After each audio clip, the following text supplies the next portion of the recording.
अस्सलामु अलैकुम रहमतुल्लाहि व बरकातहू। आज न्यूज़ कमेटी की एक रीजनल मीटिंग इन कर्नाटका में की गई, बेंगलोर शहर में। उसका मकसद था जो बेंगलोर में बहुत सी जो कॉन्स्टिट्यूंसी है, 28 कॉन्स्टिट्यूंसी है, वहाँ पे मुख्तलिफ़ कॉन्स्टिट्यूंसी से जो भी मेंबर आए हैं जोड़ने के लिए, उनको अपॉइंटमेंट लेटर इशू किया गया। जैसा कि आप लोगों को मालूम है कि न्यूज़ कमेटी 2013 से काम कर रही है और इसका अल्टीमेट मकसद ये है कि एक इंसाफ कायम हो, लोगों के फंडामेंटल राइट्स जो हैं वो पामाल ना हो, किसी पर जुल्म ना हो और हर एक इंसान को अपनी फंडामेंटल राइट्स के तहत उसको आज़ादी दी जाए, उसकी जो बेसिक रिक्वायरमेंट्स हैं उसे पूरा किया जाए। इसके लिए न्यूज़ कमेटी जो है इस बात पे जद्दोजहद 2013 से कर रही है कि जो हमारा पार्लियामेंट्री सिस्टम है, हमारा जो जुडिशरी सिस्टम है और हमारा जो एग्जीक्यूटिव सिस्टम है, उसमें सही काबिल लोग हों, इंसाफ परस्त लोग हों, ऐसे लोग हों जो एजुकेटेड तो ज़रूर हों लेकिन उनमें इंसानियत का दर्द हो।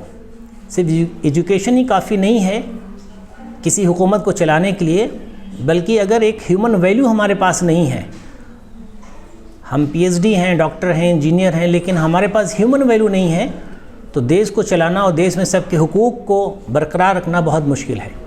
क्योंकि इंसानियत का दर्द रखने वाला ही हुकूमत को सही तरीके से चला सकता है और इंसाफ कायम कर सकता है। तो इसके लिए जो न्यूज़ कमेटी जो 5 चीज़ों पे जो वर्क करती है, कम्युनिकेशन पे काम करती है, डॉक्यूमेंटेशन पे करती है, अवेयरनेस पे करती है, रेजिस्ट्रेशन प्रोसेस पे करती है और एजुकेशन पे करती है। कम्युनिकेशन से यहाँ मुराद ये है कि हमारा गवर्नमेंट से, पब्लिक से और जो ऑर्गेनाइजेशन कौम के लिए काम कर रही हैं, जो देश के लिए काम कर रही हैं, उनसे राब्ता हम कायम करें ताकि उनकी मदद से हम इस देश को एक अच्छी जगह पे पहुँचा सकें। अवेयरनेस से मुराद ये है कि हमारे जो फंडामेंटल राइट्स हैं, हमारी जो ड्यूटीज़ है गवर्नमेंट के प्रति और जो स्टेट गवर्नमेंट के लिए जो डायरेक्टिव प्रिंसिपल पॉलिसीज़ है, यानी गवर्नमेंट को किस तरह पब्लिक के साथ पॉलिसी बनाना चाहिए, उस पर भी हम बेदारी पैदा करें। साथ ही साथ जो भी हमारा देश है उसके लिए हम ऐसा निज़ाम कायम करें कि हम इस देश पे बर्डन ना हो बल्कि देश को कुछ देने वाले हो जाएं। तीसरी चीज़ जो हमारी है वो डॉक्यूमेंटेशन है। डॉक्यूमेंटेशन से यहाँ पे हमारा काम इस बात पे है कि हमारे डॉक्यूमेंट सही हों ताकि हमारे नौजवानों को नौकरी में, एम्प्लॉयमेंट्स में और जो भी सिलेक्शन प्रोसीजर है और जो गवर्नमेंट स्कीम्स हैं उनका फ़ायदा हो और सिटीजनशिप के तहत जो भी डॉक्यूमेंट्स होने चाहिए उनके पास होने चाहिए। रेडिसल प्रोसेस से यहाँ मुराद इस बात का है कि हम अपनी परेशानियों को गवर्नमेंट तक पहुँचाएँ। हमारी कोई भी चाहे इंडिविजुअल परेशानी हो या हमारी जो है एक सोसाइटी की परेशानी हो, हम उन लोगों पर ध्यान ना दें जो इस बात की अफवाह फैलाते हैं कि गवर्नमेंट कुछ नहीं करती है, बल्कि हमारी कोशिश होना चाहिए everything should be on record. हम हर एक चीज़ को पेपर में लिखें, ईमेल के थ्रू, रजिस्टर्ड पोस्ट के थ्रू, इन हैंड हमें गवर्नमेंट को देना चाहिए।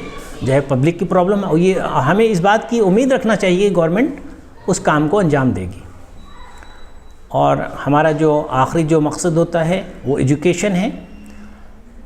हमारी कोशिश है कि जो भी बच्चे हैं, क्योंकि अब जो 6 से 14 ईयर्स के जो बच्चे हैं उनके लिए एजुकेशन फंडामेंटल राइट्स बन गया है, सभी बच्चों को एजुकेशन मिल जाए, चाहे वो गवर्नमेंट स्कूल ही क्यों ना हो। और साथ ही साथ एजुकेशन के साथ मॉरल तालीम इस तरह की हो कि उनमें इंसानियत का दर्द हो। सिर्फ एजुकेशन ही नहीं, अगर एजुकेशन के साथ इंसाफ नहीं है, एजुकेशन के साथ इंसाफ नहीं है और एजुकेशन के साथ इंसानियत नहीं है, तो एजुकेशन को कोई वैल्यू नहीं है। हमारे जो न्यूज़ कमेटी में एक एजुकेशन को जो डिफ़ाइन किया गया है, जो बताया है, एजुकेशन वो हो जो इंसानियत पैदा करे, जो लोगों के दर्द को क्रिएट करे, जो इंसाफ कायम कर सके। तो लिहाजा एजुकेशन से मुराद हमारा बहुत ही ब्रॉड वे है कि इस धरती पे कि हर इंसान को उसके हुकूक मिलें, उनके राइट्स पामाल ना हो और जो भी लोग अपनी जगह पे हैं वो अपनी ज़िम्मेदारी को बाखूबी निभाएं।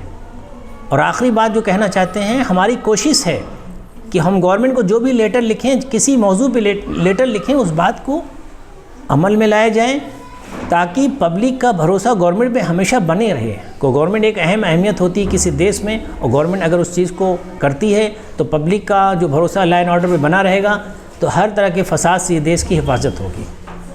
अस्सलामु अलैकुम वरहमतुल्लाहि वबरकातुहू।